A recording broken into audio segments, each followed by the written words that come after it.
Welcome to Culture Connect, and this evening we have Diane Epstein. Welcome, Diane.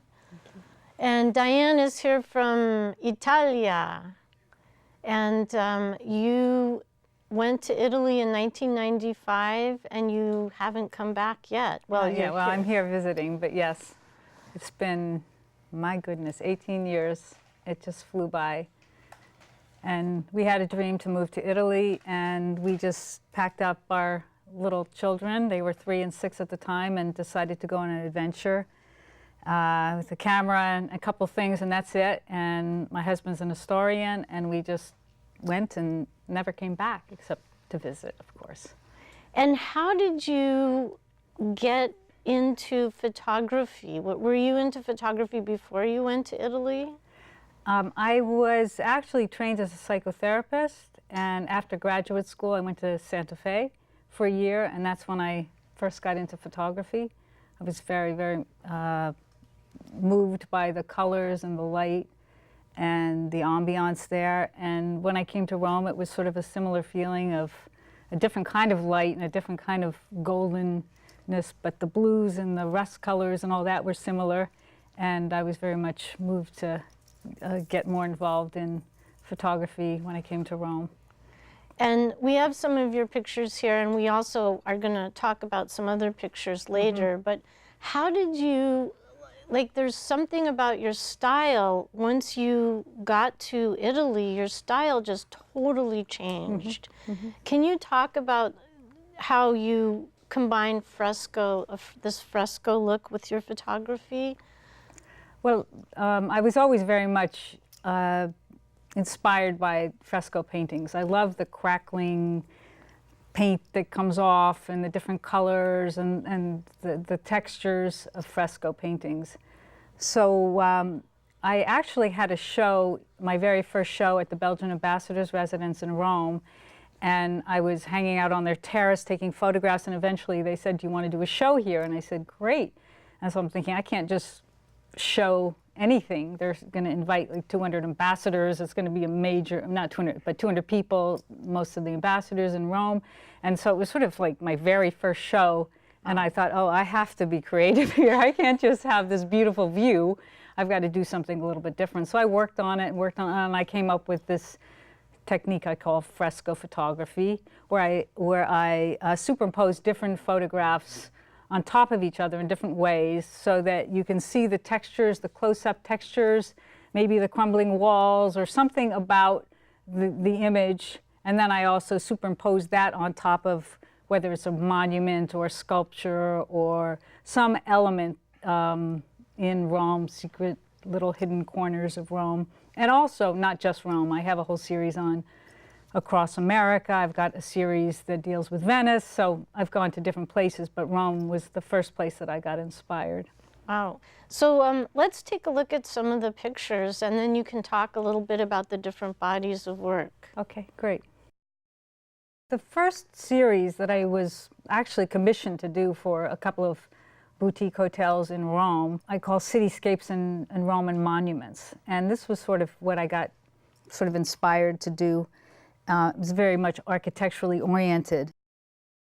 My purpose to inspire others to view Rome in this new way, to see it differently, to portray her ancient beauty in a way that is authentic. And I feel like the way in which I layer these photographs or superimpose them on one another, you can sort of feel what Rome is like.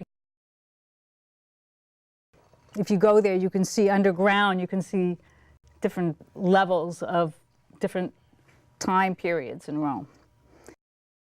The Pantheon dome has been shown in New York at galleries in different places, and it's just the dome with the light coming through, and this misty blue color is something that is one of the oldest colors in Rome, and so I'm very much drawn to that, as well as the more terracotta colors. The image here, the Ponte Cestio behind me at sunset, is one that is sort of, you can see the crackling walls and the sunset and the bridge. The Ponte Cestio is one of the oldest bridges in Rome. One of the first images I did, the one that I was telling you about, the Belgian ambassador's resident, is I call it Forum Sky, and it's sort of taken from their view down into the Forum and see all the different domes and everything there. The next level is the still life and the fruits and vegetables. And these photographs are sort of a study of texture, shape, and color. And I use the fruit and vegetables as a symbolic gesture to show the freshness and exquisite beauty, the natural gifts that I partake in every day in my life in Rome, because I'm very passionate about cooking and about eating. And so I've had those enlarged to like 44 by 44 inches and just really big apples or big tomato. And it's kind of a burst of color. Venice impressions. I spent a lot of time in Venice. I love Venice. I love the little alleyways and the secret corners that you find there. I love strolling along the canals in the midst of dawn and the golden hour of dusk. A lot of the images from Venice are taken at dusk, because I find that that's a beautiful hour, and I love the mistiness that you can see and all the myriad reflections that you see. And what I love also about Venice is that you're transported to a place where cars don't exist, and there's boats that abound, and the water sort of rules, and everything is about the reflection in the water. You were saying something about how you thought that the Cross the America series that I had that reminded you something of Italy. I guess even though I was born in America, and America is a place that I've spent a good portion of my life, even though the last 18 years I've spent in Italy, I think I see America sort of through a certain kind of romantic lens.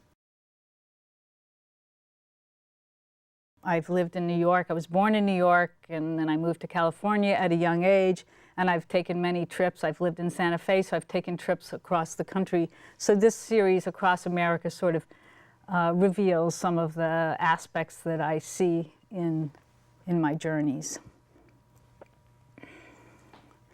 The Angels, Goddesses, and the Spirit of Italy is another series I did for a show in New York. And I find that the angels that I see that sort of hover above me on the bridges, you find them everywhere, is very inspirational. One of the things that I love so much about Rome is the ageless, timeless elements that oftentimes take my breath away. I explore new dimensions of light and shadow and space in this new series. There's so much sculpture all around you, and you've been photographing that in your new series too. Yes, yes. The new series I call Shapes of Desire, and in this body of work I aim to capture the age-old patina of a fresco while also conveying more of a contemporary feel. And I do a lot of large-scale images. So maybe it'll just be a certain element of a figure, but then also bringing in the painterly kind of textures that I find around me. The color theme is a little bit softer and a little bit more away from what you imagine as the Roman colors of the oranges and the, peach colors. I call it Shapes of Desire because it could be the desire in terms of love or the desire in terms of the human form, but also I have books in there, the shape of desire, meaning the desire for more knowledge, or, I have one in that series that's a clock with the hands that are not moving, and so it's just almost like the desire for time to stand still, because so many people are in a hurry today, so it's a way in which people can sort of take a step back and just appreciate the moment and appreciate what it is that we have naturally.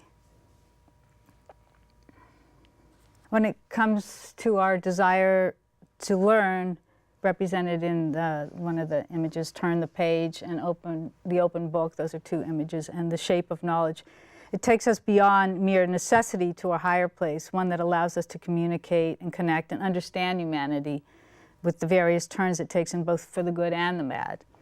And we can gain knowledge from others and make a more positive contribution to the whole. I see the ultimate question remains, how have I lived and loved, and have I done so fully? So Diane, your work really has this, you know, feeling, that European feeling that we don't really live or have here in the United States, of, like you were saying, kind of this ability to just stop and smell the roses. And when you look at your beautiful photographs, you feel like you can just stop and look at them and just dwell on them, and they really do stop you, you know? And I think that's a powerful image, when you can just have a piece of artwork that just really keeps you captivated and kind of almost quiets you.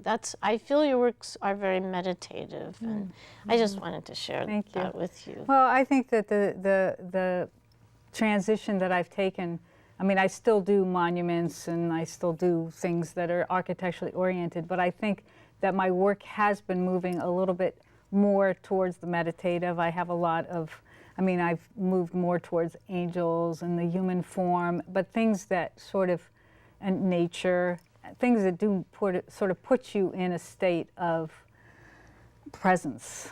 And I think that's what I love about doing photography, is it puts me in an altered state whenever I take photographs.